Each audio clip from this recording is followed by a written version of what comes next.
Oh, hi, I didn't see you there. I'm Chet Greedman from YouTube, and I'm here to tell you about Article 13.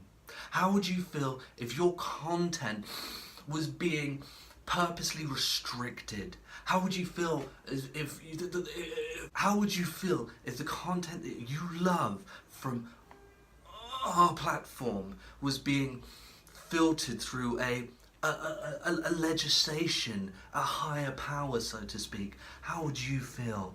Wouldn't that be exactly what you don't want from our, for fuck's sake? Is that what you want from our platform?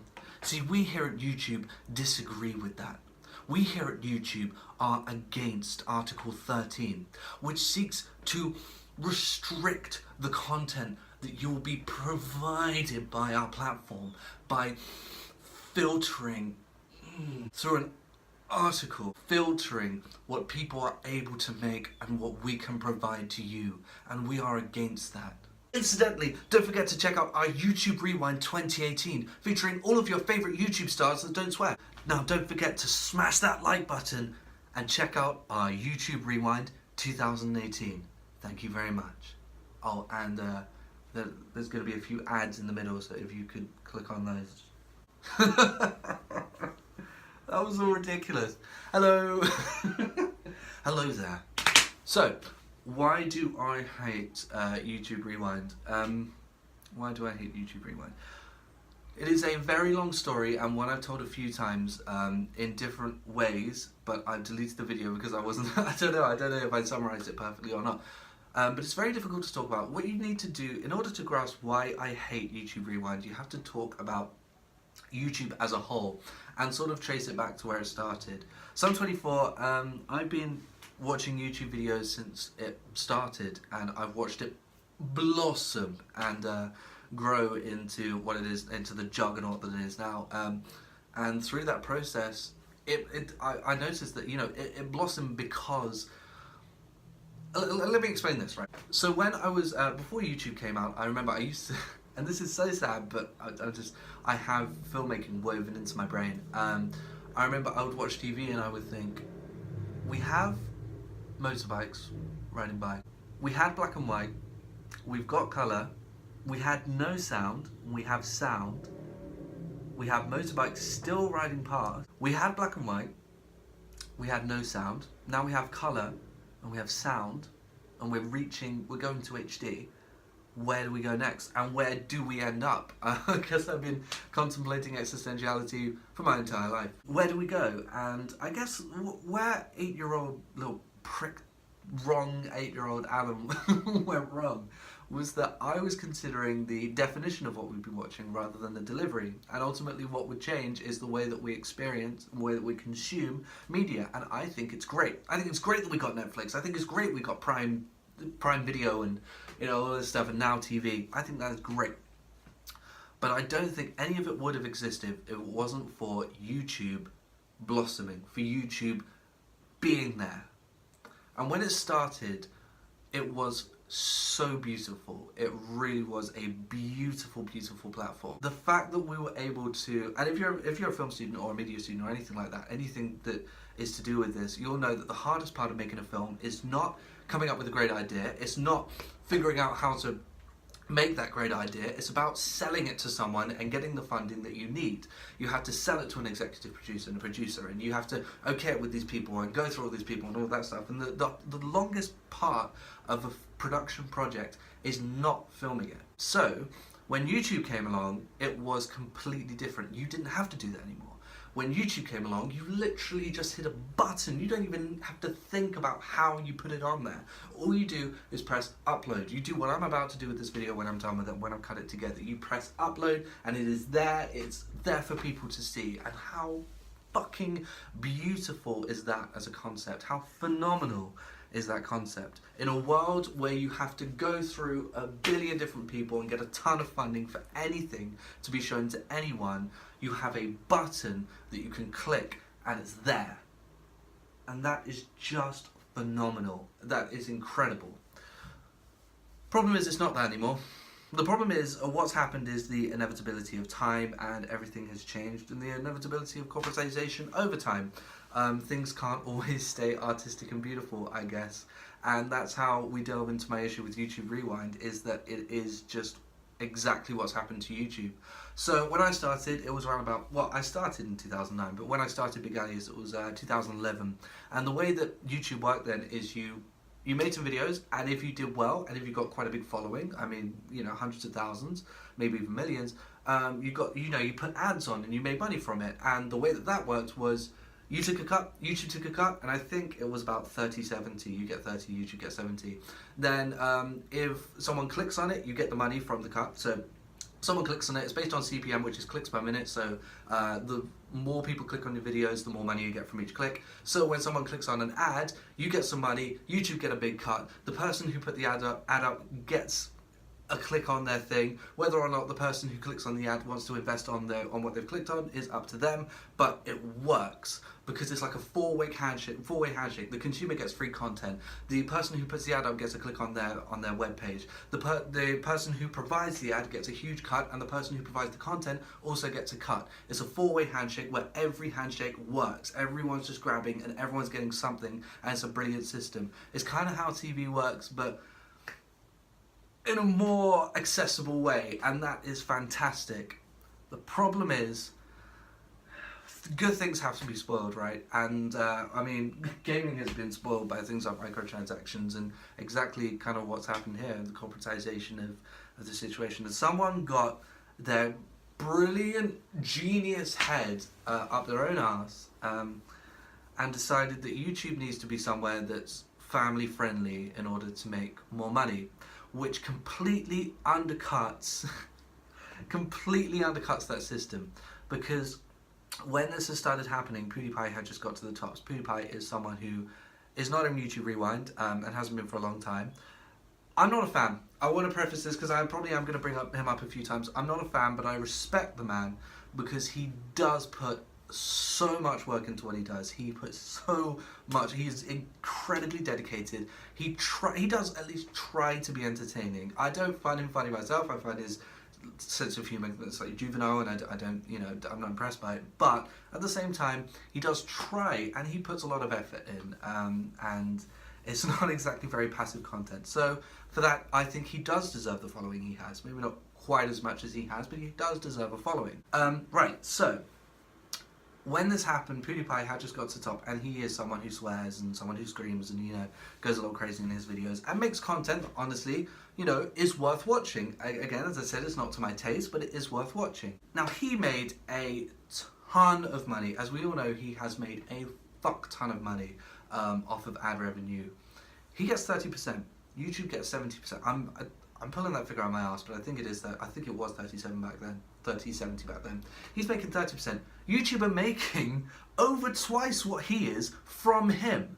The problem with coming over and saying, hey, in order for us to make more money, this needs to be a family-friendly platform, is that history has already told us that you are making money from not being family-friendly because your biggest content provider, the person, your highest, I don't even know what to call it, like the king of your platform by far, the person who is at the top, doesn't make family-friendly content. And that's because I think in order to get the most out of YouTube, you have to separate reality with the internet. And reality encompasses TV, which is sounds wrong, but in a sense it's kind of right. So you've got reality, which encompasses TV. You've got the internet, which encompasses YouTube. Now, in order for the internet and YouTube to be great, it needs to kind of be separated from here, which is tough because it's so accessible and everyone can get their hands on it. But in order for it, if it's not separate from here, so this is reality, this is the internet. If this isn't separated from this, then you get this. You get a homogeneous mess. The problem is when you get this, you get none of this. And this is different. This is innovation. This is creativity. This is leaving the cave. This is going to the moon. This is staying in the cave. This is staying on the planet. This is just accepting shit. And I think that this was never here. We need to remember this was never here until the internet was here, because this is the internet. So we have this. We've added this to our lives. We've added the internet to our lives. We've always had this. So why are we then going... And the reason YouTube took off, like I said at the beginning of the video, is because it was the first this that everyone kind of got their claws into, that was a little bit like this, but without having to be this. It was it's so confusing. Without having to be this, without having to be reality, it got to be the internet. And that was what made it so great, and that's why it became the huge juggernaut that it became. When someone comes along and says, no, we need to make it more like TV, it completely undercuts the entire foundation of what makes YouTube great, which is why I have an issue with YouTube Rewind. So the system of YouTube has changed so much in that there is a push for people not to swear, not to make content that's edgy in any way, not to do things that they shouldn't be doing in their videos, despite the fact that it was a clearance from the norm, and that's what made it so big. Now this push has undercutted everything about YouTube, because now we are being censored, now we do have to clear things and things like that, but in an entirely different way, because let's remember that YouTube doesn't work in the same way that TV does. YouTube is accessible and it's there, and it has, importantly, a homepage. If you ever look at TV, obviously, you know, the first 4 channels in England are BBC 1, 2, 3 and Channel 4, and that's because they know, Sky know, that they're not going to get any kind of resistance, any offensiveness from those sort of channels, and it's the same things happen to YouTube, but again, what we wanted was something different. So now if you go to your homepage and you're not signed in, what you will see is the blandest, most, to use an old term, milk toast. It's like dry fucking toast. And that's what you'll see on your homepage. If you're not signed in, unless it works off of your history, what you'll see is people who don't swear, people who just record their daily lives, and see, here's the thing, and I don't want to get offensive, especially as Ashley loves these people, but I'll get into that later. You'll see a lot of vloggers. The reason vloggers have taken over, and I know I did vlogs back in the summer, but they were more like sketch shows. I mean, I was just cracking jokes constantly because I was trying to be entertaining. But the reason for the huge surge of vloggers is, and these are exactly the people you see in YouTube Rewind, is that when you record your life, right? So if you just record your daily life, I know what that's like. I know what happens in people's lives. I know what goes on. It's completely unentertaining to me. Nothing changes. No one's life is important enough for you to film it. Just know what no one's is. What I'm saying right now isn't really important enough, but I'm trying to kind of use my knowledge that I've learned from studying media to get something across. But what does happen, what you can do when you're just recording your life, is you can be safe. And these people are phenomenally safe. They are following the algorithm to the T to keep YouTube happy. These are people who are following the path of least resistance. These are people who are brown-nosing the boss. They're people who are licking the arsehole of Mr. Bossman and hoping it will get them further. It's the safest content imaginable. It's people filming themselves. It's families filming themselves, going to the park, going to the shops, and things like that, you know, and makeup tutorials. And the reason things like this have gotten so big is because there's no real room for anything controversial. Like if I film my life in a day, I'm not going to bump into someone who's going to drop an M-bomb. I'm not going to bump into someone who's carrying a machete, or someone who comes to my house with a pistol, and even if I did, I can just cut it out. But if I write a sketch, I might write a sketch with someone who drops an M-bomb because it might be contextually interesting, or I don't think it'll be funny, but to some funny, or someone carrying a machete because contextually it might be funny or interesting. And so the safeness of just filming your life and just funneling it down to something that's just totally palatable and uninteresting is exactly what YouTube want. Because whoever is in charge, and I don't know who it is, but whoever it is should burn in hell, whoever is in charge of the algorithm for who gets ad money has one goal in mind, and that is it, and that is to push out all of the people who got YouTube going, all of the people who made YouTube an internet thing and something different, and all of the people who swore and made creative things. Get them out of here, because for some reason, whoever it is thinks that you can't sell ads to these people, despite the fact that PewDiePie has 70 million subscribers, which is a ton more than anybody else, apart from T-Series or whatever. But he gets millions of views a day. Millions of views a day. A channel like TGF Bro gets, they're currently doing the Christmas calendar, they have a guaranteed 25 videos this month, and they're getting about 1 million a day. So they're going to get 25 million by the end of the Christmas calendar, but because they do things like firing tennis balls that have spikes in each other, or throwing Big Macs and asking dumb questions where occasionally they swear, they're not going to get a cut of that. But someone who just films their life and just, hey, I'm going to the shop, hey guys, if a video starts with, hey guys, then they're getting a cut of ad revenue. And more importantly, more important than ad revenue, because it's not as much nowadays, it's more about merchandise and stuff like that, they are going to get pushed to the front. They are going to get pushed to the homepage. They are going to be what you see when you sign in.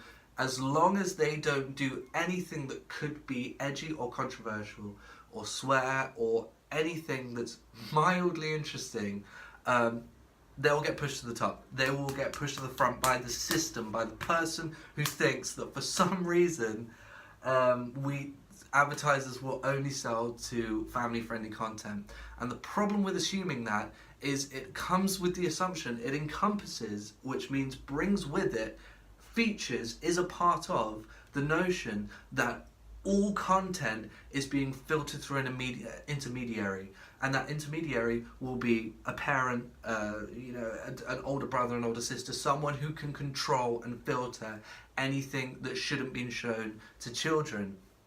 But that's not the case, and we know that's not the case because YouTube existed 9 years or so before all of this happened, and PewDiePie had about 25 million subscribers and still pulled in millions of views before this existed. Twitch TV made a ton of money for both content creators and for the platform itself off of live streaming, which you can't control. So in order to, so saying that all content is being filtered through an intermediary, therefore we need to make that content fit the algorithm, for lack of a better term, but essentially what a parent wants to see from a video, is the most closed-minded and ridiculous and just empty-headed notion I've ever heard in my entire life, or ever experienced in my entire life. And I guess the idea is to make it seem like more of a serious platform. That's why they're getting things like Will Smith on board and things like that, to really propel themselves into being, oh, we're a serious platform. We don't have people carrying machetes or coming to the door with a machine gun. Why would we do that? You know, we don't do that. We're a serious platform. The issue with that is you didn't get big because you were a serious platform. You got big because you were a different platform, and you're not that anymore. So ultimately, that is my issue with YouTube. And as a result, my issue with YouTube Rewind is they just take all of those people and they fucking celebrate it. They say, hey, we've pushed all of these people out, we've gone fuck you to every gamer, because hey, sometimes in GTA they play licensed music, so you can't play any GTA games, you can't do any GTA streams, or you can mute your music, but even then you shoot people, and when you shoot people blood comes out, not butterflies, so fuck you, bitch. We've pushed all of these people out. Anyone who isn't just completely bland and boring, we've pushed you out, we've promoted and celebrated the most bland content imaginable, the most dry toast content on the planet. We've pushed that to the top. You can have that. We're giving you that. We're providing you that. And of course it's doing well because it's being pushed to the fucking top and it's being promoted despite being nowhere near as good as other things, just because other things have a bit of swearing in, or maybe a tiny bit of blood, or a zombie gets hit in the face. But no, we can't push that to the top because it has something that kids might not be able to see, despite the fact that YouTube is not a kid's Anyway, my issue with YouTube Rewind is it celebrates that. It takes all of those people. I know two of the faces on the thumbnail of the YouTube Rewind, and that's Casper Lee and Ninja. Casper Lee makes vlogs where he, you know when you watch paint dry, but with a South African accent. You're watching paint dry with a South African accent. I mean, it's like staring at a fucking wall, which is just like the majority of all of these vloggers. And for anyone who doesn't know, the reason I know all of this is because I actually watched it all, and I'm about to say something to summarize everything that I'm saying, which involves that. Yeah, Ninja is a live streamer for Fortnite. Fortnite being a fucking kids game. So of course he does. I don't think he swears. I've never seen his stuff. But from what I've seen, he is about as boring as life can be. He is as boring as me watching these lights and waiting to see if they've run out. I mean, but of course he is, right? Of course he gets in there, because that way they can say, look, we do have gamers, we do gaming. Here's the most boring one of them all. We don't get people who are genuinely funny. There's no Donkey, despite the fact that Donkey is fucking huge at the moment and brilliant, hugely funny guy. There's no IGN, despite them being probably the most prolific gaming service or gaming media service on YouTube, because sometimes they swear and sometimes they get a bit edgy. So of course they're not allowed in the YouTube Rewind. And there's no Rooster Teeth, who make phenomenal, brilliant shorts and things like that, who really put a lot of effort in. Of course these people who put a lot of effort in aren't going to get in there, because kids might watch YouTube Rewinds and so that's why I don't like YouTube Rewind. To sum up how I feel about the situation, so this sums up perfectly how I feel about the situation. So Ashley watches all of this shit, and she'll hate this video or whatever. She watches all of that crap, all of that dry, bland content. And I remember once she said to me, she said, you know, whenever you put the camera on, you always show off. And I thought for a minute, I said, why wouldn't I? There's a camera in front of me. No offense, but no one's lives are interesting enough for us to film and for people to watch and ask actively for a like and to buy merchandise based on my fucking life. My life isn't that interesting. I'll have you know, I just go downstairs, make toast, play Xbox, and then maybe cut a video together. That's all I fucking do in my day. I sit there doing essays. Do you want me to live stream me typing on a fucking screen? Of course not. No one's life is interesting enough for me to film it. Of course I have to show off. But I know she's not the only person thinking that. I think that's the mentality of a YouTube consumer, spectator nowadays, is that there's not an expectancy for people to show off, despite the fact that that's what actors do. That's what they've been doing for over a century. Why wouldn't I be showing off? Of course I'm going to show. I'm making a video. Someone's watching it. And I think that perfectly sums up my situation, is that right now it's working for YouTube and it's working for Google, that people are kind of aligning with the way that they want them to think, that people shouldn't be interesting in their videos, that people shouldn't be trying to be funny in their videos, that they should be boring. And it's working for them. I think, yeah, obviously it's working great if Ashley's saying that to me. But it's not how YouTube is. So I hate YouTube Rewind because it celebrates the horrible path that YouTube has taken. It celebrates taking something that was great, that was absolutely innovative and creative and gave people a voice and the capability to do something amazing, and it celebrates the weakening of that, the watering down of that, and taking that away from people and pushing people down. And that's why I hate YouTube Rewind, because I haven't watched it. I know who's in it, and by I know who's in it, I don't mean by name, I mean by nature. I know exactly who they put in there, because it's the same people they've been put in there for the past 5 years. It's the people who do celebrate the culture of making something that is nothing. Vloggers don't fit entertainment or information. There are two categories to making something: entertain, inform. They don't fit either. They just exist. They're this new third category of I exist. And it's not reality TV, by the way, because reality TV is all fabricated. None of this is fabricated. I believe it's real because it's boring. So I hate YouTube Rewind because it just celebrates YouTube's capability to crush anything creative. Things that were built up by people, honestly, who were better than them, who then sold the license to them. So thanks for watching. Subscribe for more bleak content now. I'm gonna go wax my tattoos or something. Bye for now.